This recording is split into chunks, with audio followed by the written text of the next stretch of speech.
জুবিন গাৰ্গৰ মৃত্যুৰ সন্দৰ্ভত বিৰোধী ঐক্যৰ আচৰণক লৈ হৰপ ৰাজ্যিক বিজেপিৰ মুখপাত্ৰ সুৰঞ্জন দত্ত। বিৰোধী ঐক্যই চৰকাৰী পক্ষৰ বিৰুদ্ধে অপপ্ৰচাৰ চলোৱাৰ অভিযোগ বিজেপিৰ মুখপাত্ৰগৰাকীৰ।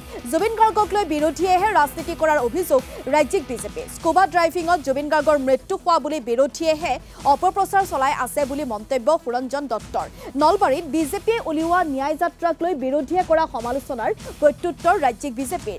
ৰাজ্যিক বিজেপিয়ে ন্যায় বিচাৰি প্ৰতিবাদ কৰাটো চৰকাৰক কৰা সহযোগিতাহে বুলি দাবী ৰাজ্যিক বিজেপিৰ মুখপাত্ৰগৰাকীৰ। বিৰোধীৰ যি ঐক্য, এই ঐক্যই এতিয়া জুবিন গাৰ্গ ডাঙৰীয়াৰ ন্যায়ৰ কাৰণে চৰকাৰখনক, মুখ্যমন্ত্ৰী ডাঙৰীয়াক আৰু ভাৰতীয় জনতা পাৰ্টীক দোষী সাব্যস্ত কৰিবৰ কাৰণে তেখেতলোকে উঠি পৰি লাগিছে। আমি এটা বস্তু আচৰিত হৈছোঁ, আজি কেইদিনমানৰ আগতে এখন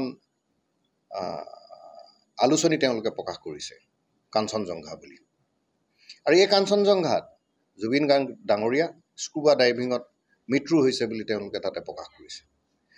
তাৰ পাছত এই বিৰোধী ঐক্য মঞ্চৰ গৌৰৱ গগৈ ডাঙৰীয়া, লুৰিণ গগৈ ডাঙৰীয়া আৰু ৰাইজৰ দলৰ অখিল গগৈ ডাঙৰীয়াৰ কিখন মুখেৰে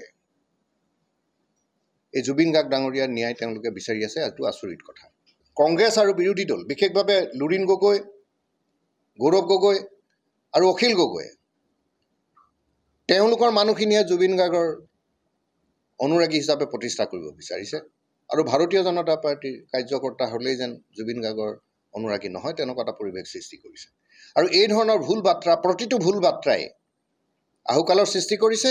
আমাৰ ন্যায় যাত্ৰা বুলি আমি যি যোৱাকালিৰ পৰা আৰম্ভ কৰিছোঁ, ইয়াকো ভুল এটা ধাৰণা দিবৰ কাৰণে চেষ্টা কৰিছে বিৰোধীয়ে। এয়া প্ৰশ্ন নহয়, এয়া সহযোগিতা। জুবিনদাৰ হত্যা মুখ্যমন্ত্ৰী ডাঙৰীয়াৰ মুখেৰে ওলাইছে বুলি তেওঁ এটা প্ৰপগেণ্ডা চলাইছে। জুবিন গাৰ্গ ডাঙৰীয়াক বিষ খুৱাইছে বুলি শেখৰ গোস্বামীয়ে যেতিয়া ষ্টেটমেণ্ট দিলে, তাৰ সন্ধিয়ালৈহে মুখ্যমন্ত্ৰী ডাঙৰীয়াই ক'লে যে এইটো সন্দেহ প্ৰকাশ কৰিছে বুলি।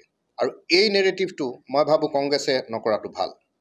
এয়া অপ্ৰিয় হ'লেও সত্য, কংগ্ৰেছে অসমত, অসম চৰকাৰে চৰকাৰী বনাঞ্চল আৰু যিবিলাক আমাৰ চৰকাৰী মাটি, এইবিলাক বেদখলমুক্ত কৰিছিল। আৰু যিসকল লোকৰ পৰা বেদখলমুক্ত কৰিবলৈ চৰকাৰে উঠি পৰি লাগিছিল, এই বহিৰাগত যিসকল লোক, সন্দেহযুক্ত লোক, এই লোকসকলক ৰক্ষণাবেক্ষণা দিবৰ কাৰণে সেই সময়তো গৌৰৱ গগৈ ডাঙৰীয়া, অখিল গগৈ ডাঙৰীয়াই খুব মনে প্ৰাণে চেষ্টা কৰিছিল। আৰু এতিয়াও জুবিনদাৰ মৃত্যুক লৈ তেওঁলোকে এইসকল লোকক উচতনি দি উচ্ছেদৰ পৰা যাতে তেওঁলোকক বচাব পাৰে, তাৰ বাবে তেওঁলোকে উঠি পৰি লাগিছে। আৰু জুবিনদাক ৰাজনীতিৰ মাজলৈ টানি আনি এই ধৰণে পৰিৱেশ কুলসিত কৰিছে।